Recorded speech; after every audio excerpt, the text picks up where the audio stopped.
Hi, guys. Welcome to the latest podcast of YarninBlak.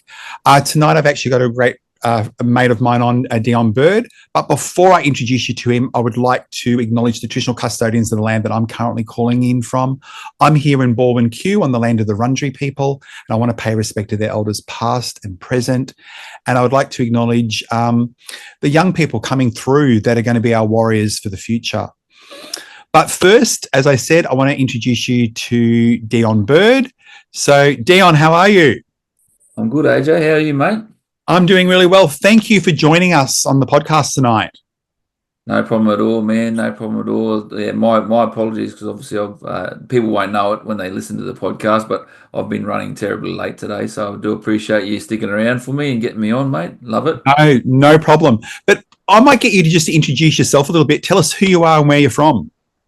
Mate, I'm currently living here in Redcliffe on Cubby Cubby land, but I'm originally a South Burnett boy out in a place called Wandi. I grew up there, so a proud Waka Waka man. My parents, my father and my grandparents were raised on the Cherbourg Mission, which is about sort of 15, 20 minutes from where I was raised in Wandi.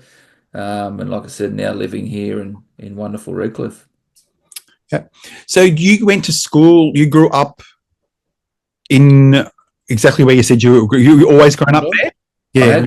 Yep. Country boy. So, long story short, I was born in Gympie, which is about an hour or so down the road, but grew up in all my life pretty much in Wandi till I was about 16 and journeyed down to the Big Smoke here in Brisbane. Spent some time at uni, played some footy at the same time, and then was fortunate through footy to end up overseas.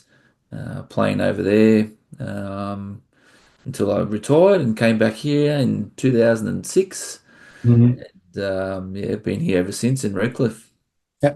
So let's talk about your footy for start. How old were you when you actually first picked up the ball and actually went, I think I like this game?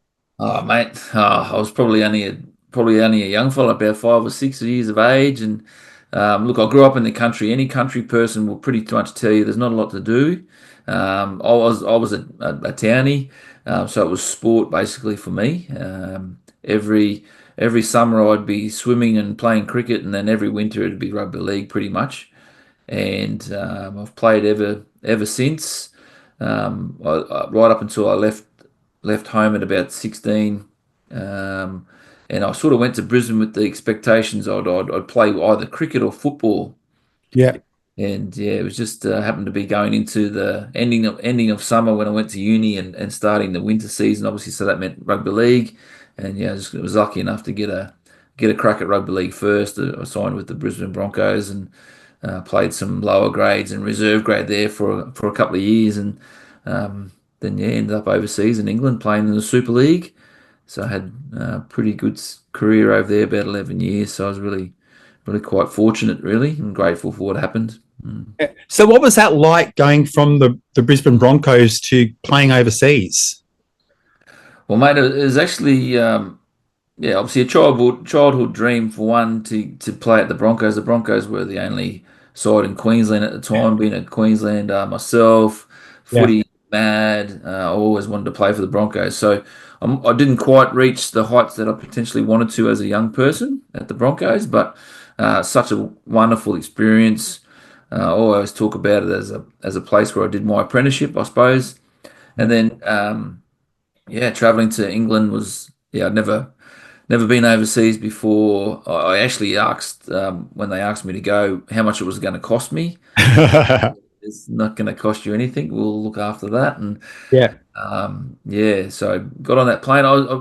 I'm fortunate. I've been always one of those people that do as the Romans sort of do, and just embraced everything that sort of came at me, and just loved it. Playing footy at the same time was obviously a bonus. So yeah, it was really good. And tell me if my research is correct, but you also played in France as well, didn't you? Yeah, my first trip over. So in '96 when I went over, and that's a long time ago, 1996. But I actually played in it for the Paris team. They're actually the first attempt of a French team in the English Super League. Yeah. So I lived there for about played for them for about 18 months. Yeah. Were you the first Aboriginal person the French team ever had? Something I never really thought about, AJ, but yeah, potentially. Yeah, yeah. Which is pretty cool, actually, now that you think about it. There was another guy that came on after me, Ian Russell. In fact, another young fellow I went over was Torres Strait Islander boy, I think. So, yeah, maybe. Yeah, there's a couple of us went at sort of similar time. But yeah, no, it's pretty cool to be one of the first to play play for PSG, actually, as it was known then. It's now known as Catalan Dragons, but back in the day, I probably was, yeah, mate, which is pretty cool to think about. So lately, you've been really involved with mental health. I know that. What made you decide to move into the mental health area? Mate, that was purely chance, purely luck, actually. Like I said, I was very fortunate to have like about 11-year career playing footy. Once I retired from England, and look, a lot of good things came out of my footy career. Not only was I had the opportunity to travel and all that sort of stuff, but I obviously met my wife. She's an English lady. You got 4 kids too, haven't Yeah, you? my first daughter was born in England, so I've got wonderful memories and fond memories of England and the opportunity that gave me. I, like most rugby league players, thought I could play all of my life and I'd have no problem, and that'd be it, rugby league. Unfortunately, we can't. So when it came to time to retire, I didn't really have anything. I'm in the wellbeing space now with the Dolphins, so it's really full circle me coming back and actually seeing young players actually going, oh, I don't have anything. So I didn't really have any qualifications. I was only really qualified to play rugby league as such, and by chance a mate of mine sent me an email or sent me a message saying, "Hey, look, send your resume into my boss. They're looking for someone to work, and hopefully you'll get a job." And it was an Indigenous school-based traineeship program. Yeah. Basically, I'd become a mentor for those kids doing the traineeship program. Fortunate enough to get that position, and away I went. Fast forward, sort of 5 or 6 years, and I end up in a similar job, but in the mental health space, doing a similar school program, but for young Indigenous males this time in particular, and more around their mental health, Yeah. social emotional wellbeing stuff. So I'd originally thought I'd just put on this earth to play rugby league. Yeah. Like I said, fell into that mentoring job and actually went, hey, no, this is actually what I was supposed to do. And then 4 or 5 years later, added a mental health element to it all, social emotional wellbeing element to it all, and went, no, this is really cool. This is actually where I want to be, and like a hitting zone for me was sort of perfect. Yeah. And then you moved into doing mental health first aid instructing as well. Yeah, a bit of a natural progression. I think work for one was sort of interested in that space, and obviously they were. I was fortunate they paid for me to do the accreditation, I suppose, and become an instructor. And then it's just sort of grown from there. Once I left that position, I sort of went on my own for a little bit, Yeah. uh, facilitating the courses, mate. You're a fellow instructor yourself, and I just really love it. I'm a real people person, mate. So having different people in the room from different backgrounds, different experiences is really cool. We get to sort of explore and be really curious about how mental health affects us all, and regardless of our skin color, our heritage, it can really impact us all at various levels. Yeah. Now you're an instructor in the Aboriginal one, the standard one, and the youth one, aren't you? I am, yeah. Yeah. Again, just I think I was like Aboriginal instructor first. Then, as you create your own business, you need more streams, revenue streams. So obviously went into what they call the standard, as you know, which is sort of for everyone. And then when the youth came out, the youth course for especially for Aboriginal and Torres Strait Islander people came out, I really was really keen for that because I've been working with young people last decade, over a decade. So again, wanting to assist people, help young people, it was sort of just the natural progression, mate. Yeah. There. What do you think's still one of the biggest stereotypes about Aboriginal people and mental health for Indigenous communities themselves? It's a question that comes up all the time. I'm not really sure, mate. I think there's probably a few. Look, there's obviously a stigma still around Yeah. what it is to be or struggle with mental health, and that's not necessarily diagnosable mental illnesses, but just that whole stigma around being wombo, being crazy, is still something that's probably limiting people from speaking up and getting the help they need. The next one I think is probably just that talking about it. We it's you're doing a podcast. I've dabbled in podcasts. I'm doing all these courses, and it's changing slowly. It's very glacial, very taking its time, but just generally talking about it, educating each other on it, understanding that it does affect all of us. Look, regardless of color and creed, it does honestly affect all of us in various forms. Obviously, environments don't help mental health. So if you do, suffer with trauma, or your environment's not great, your home life's not great, then it's probably going to emphasize that. And like we talk about in these courses, put you at higher risk of those Yeah. mental health illnesses for one, but just mental health problems in general.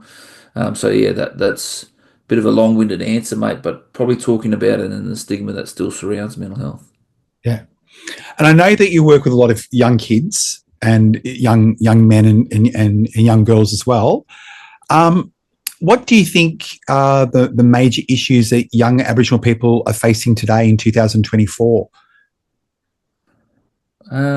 Look, I often give young people a platform when I'm got a group of them in a room, and a lot of them still come back to racism.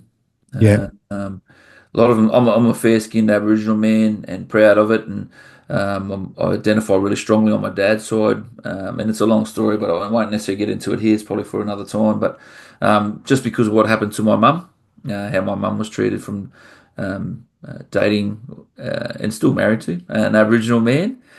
So these young people have got mixed heritage and fair skin like myself, so they're dealing with stuff like you're not black enough to be Aboriginal, you're too white, how much Aboriginal are you, all this kind of stuff. So young people themselves are still struggling. Well, not struggling, but having to deal with racism quite regularly, being profiled in a shop because you're darker than the other group that you're with, or the rest of the group you're with. A real common conversation pieces that we have when I've got young people in the room. Yeah. There's many young people also trying to explore their Aboriginality. What advice do you give young people who go, look, I want to know more about my culture, but I don't even know where to start? Yeah, Google. Mate, look, I don't want to make it all about me because it's not necessarily about me all the time, but I played footy, always identified as Aboriginal, 1,000 cousins, all this kind of stuff. Very comfortable in my own skin. And I came back from England after a period of time, and I was about 30, 31, and I came back and I was like, I don't know anything. I don't know what happened to my family. I don't know what happened in general to Aboriginal people. Um, I just didn't know. Like I said, I was quite happy to identify and yeah, proud of my own skin, but didn't know anything. So I went and started Googling things. You obviously got to cross-reference some stuff and find out the real truth. But Yeah. what I started to do was ask questions. So one, I asked questions of the internet and trying to find out some timelines. Basically, is what that gave me, some timelines when things happened. But then I just started asking questions, getting real curious, spending time with elders, Yeah. even just elders from the community. I've been at the Murray Carnival today, and I'll be there for the next few days. It's rugby league carnival up here in Queensland, and just sitting with those old people and uh, chewing the fat with them and talking about stuff, and them putting some dots together for me, and all that sort of stuff is really cool. And I think that's what I encourage all young people to do, is just go and ask questions, be curious, start with Google. If you don't know potentially where you're from your country, then start where you are living, start where you were born, and just learn from there. Yeah. Definitely. There's a few words that get thrown around recently, and one of them's like cultural safety, for example. What does cultural safety mean to you, and what makes you feel culturally safe when you go to a service? Look, it's a tricky subject, I reckon, but for me, it's just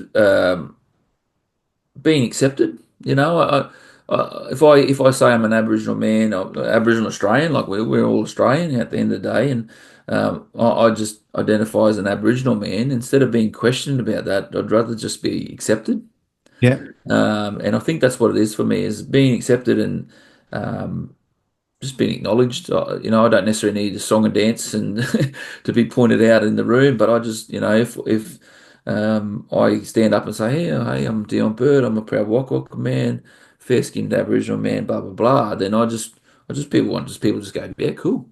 Just like I do when someone says, yeah, I'm from Canada or I'm from England, I just go, yeah, cool. I'm a fourth generation Australian now, but my heritage is in England. That's cool. Yeah. I'm I'm Australian, but my heritage just comes from Aboriginal on my father's side and European on my mother's side, So it's just about being understanding of that, I think, and being accepted for who I am. Yeah. Yeah. Do you think that Aboriginal people always do feel culturally safe when they go into services, and especially mental health services and hospitals and stuff like that? No, I'd say no, Yeah. um, as a blanket answer. Obviously, there's got to be some context around that. I definitely think in a world, if you can't see it, you can't be it sort of situation. So if there's not another brown or black person across the desk from them, sometimes it makes it hard because they don't understand potentially where they're coming from. All those sort of little things.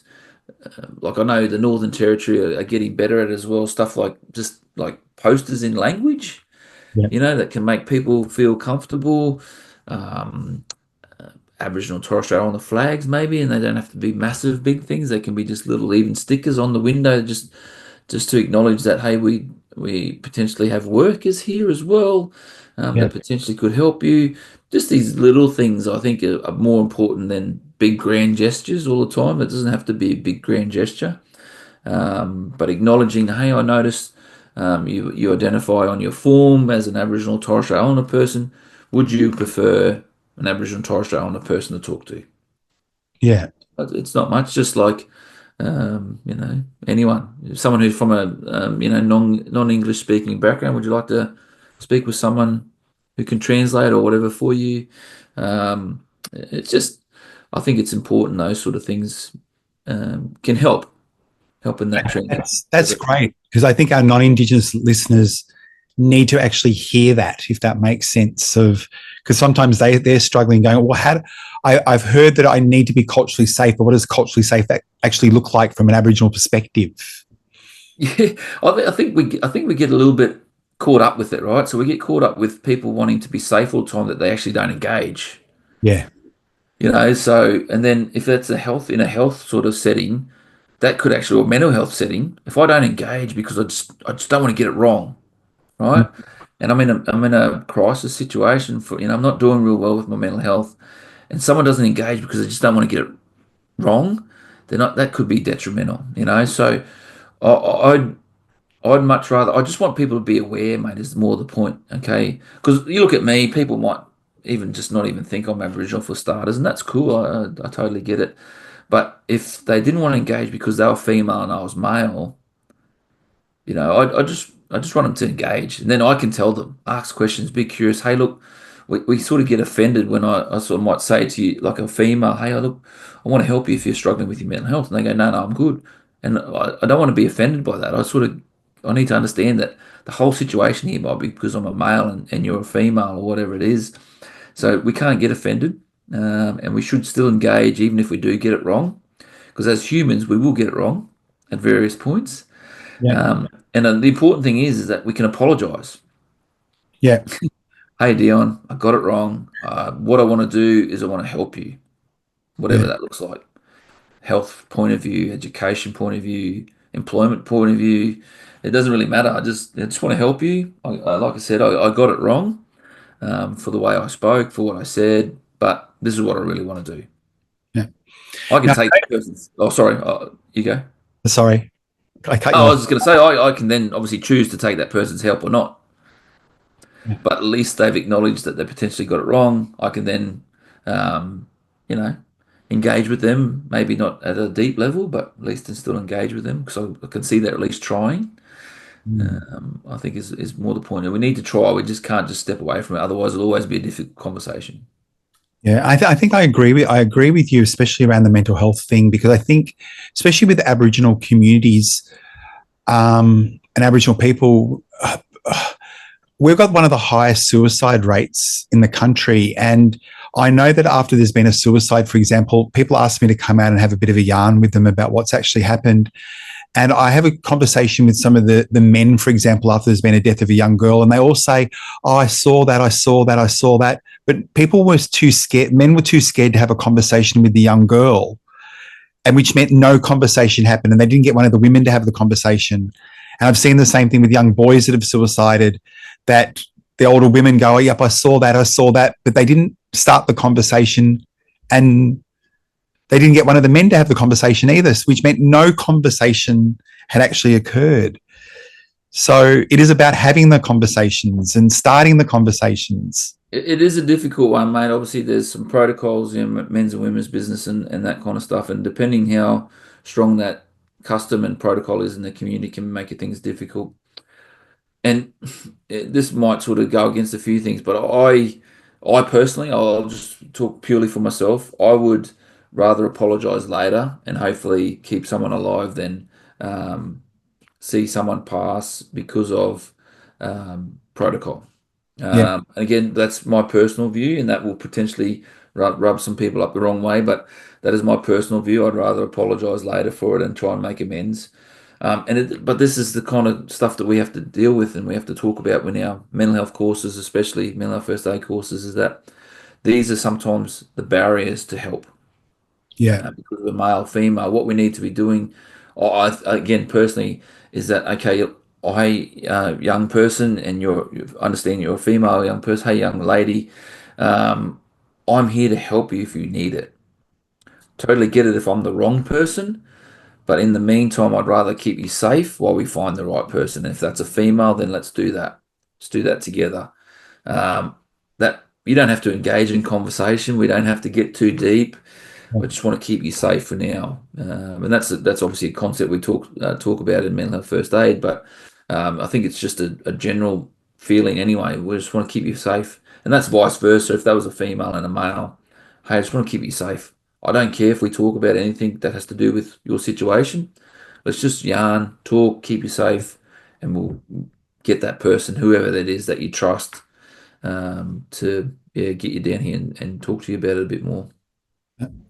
Yeah. Now, I do know that you also set up the inaugural girls football team as well at one stage, didn't you?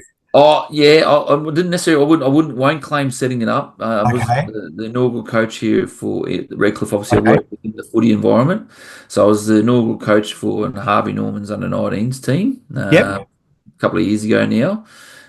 Still involved in coaching, not necessarily with the Dolphins.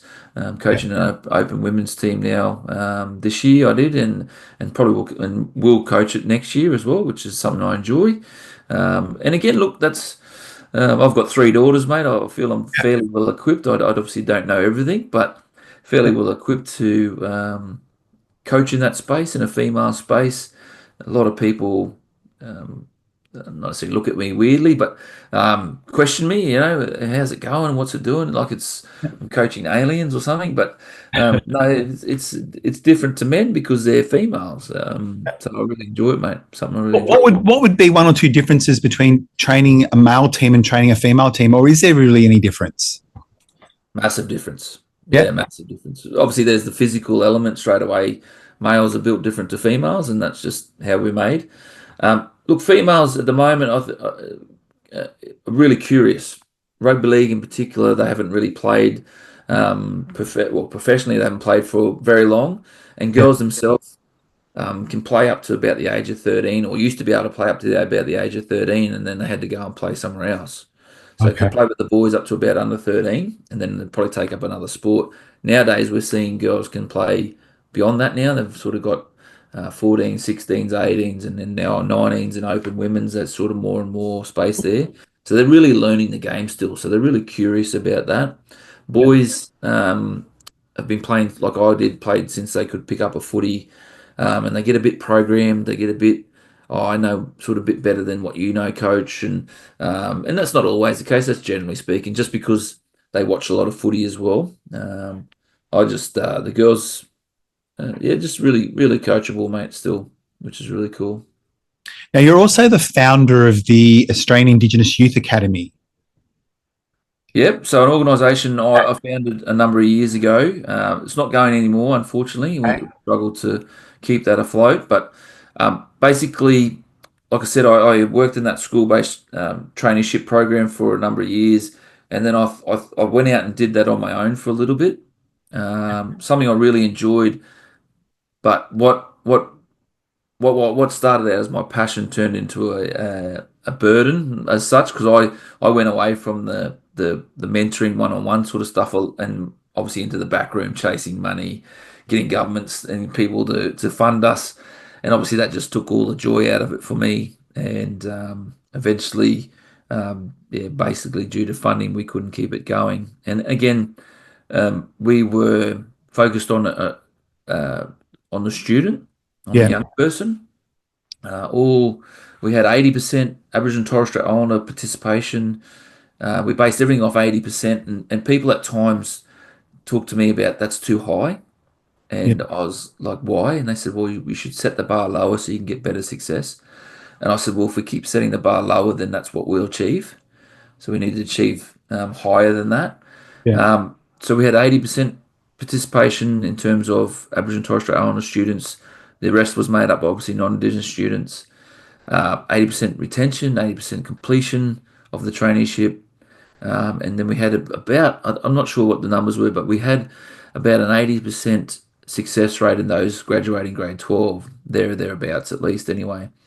And we wanted to put some substance in behind their grade 12 graduation instead of just being dragged along doing various certificate courses. We wanted to also put some substance there and some importance on education. So that was a really great period of life. Like I said, mate, and a lot of startup businesses, I think, would agree that sometimes they lose that focus because they've got to chase the money to keep everyone paid and keep the doors open. Unfortunately, we couldn't do that, I suppose. But during the time, I still get young people come up to me now and who were a part of that program and Yeah. talk to me at least anyway. You know, they remember that time and they're grateful for the time that we put into them, I suppose. And yeah, still come up and say good day, and we have a chat about old times, and because it's obviously that's 2014, so we're talking yeah, a decade ago, 10 years ago. So a lot of those kids now are in their 20s, which makes me feel really old. But no, it's great to see they're all doing really well. Those that I Yeah. bump into from time to time. And you were doing work with the Leadership Centre as well, weren't you, at some stage? Strait Indigenous Youth Leadership Yes. Centre, yeah, mate, you have done some Googling, yeah, definitely research, definitely. Yeah, that was just contract based. Like I said, Yeah. I did some of my own work for a little while, for about 2 years, and I did some contract work with them. That again, just another organisation doing some great work, doing creating opportunities is probably the best way for young Yeah. Aboriginal and Torres Strait Islander young people. So yeah, I was just happy to be a part of that. I've sort of tried to work with people of similar interests, mate, Yeah. similar goals and purposes. Like I imagine you do too. About to start up some work with Boys to the Bush. Yep. Yeah, Boys to the Bush. Yep. So similar again, helping young people just take up opportunities. So yeah, look forward to doing some of that stuff in the near future. Yeah, it's just something that's sort of, like I said, something I fell into that I've just found a real passion for, mate. Yeah. Yeah. I've got a couple of final questions for you, but one is, where do you see yourself in 5 years' time? Damn. Oh, look, I'll still be in this space, this social emotional wellbeing space. Definitely. I'm not sure where that'll be at the moment. Like I said, I'm a current wellbeing officer for the NRL Dolphins and mainly look after the semi-professional boys. But if it's not with them, I'll be doing that in some other capacity somewhere else. And yeah, that's probably where I'll be, mate. Look, obviously, I've got I'm a father of four teenage kids, so Yeah. um, 5 years time, they'll all be finished school by then. Yeah. So I Yeah. don't know, I might be able to do some travel with my wife and let the kids look after themselves, mate. That'd be nice. Anywhere you want to travel to? Oh, look, my wife's English, so we definitely obviously got family in England, stuff like that. I'd actually like to explore our country. I haven't done much of that. Places Yeah. I've been to Uluru a couple of times, and mate, it's a magical space. And Yeah. just take my wife there, and places, Northern Territory, some pretty cool places in the Northern Territory as well. WA, so I think I'd probably start exploring this place that we live in, Australia. Yeah. Definitely. My final question is, what would you like people to walk away with from our yarn this afternoon? This evening, actually, this evening. Yeah, it's now this evening. Um, I look for one. I think when it comes from an Aboriginal and Torres Strait Islander point of view and a non-Indigenous point of view, I don't be. I think don't be scared to ask questions. Mm. Is my thing. I'd much rather you and I can only talk for myself, mate. Obviously, this is not everyone's point of view, depending on what's happened in their life. But I'm an educator, so I like to think that if you come to me and you get it wrong, I'll educate you.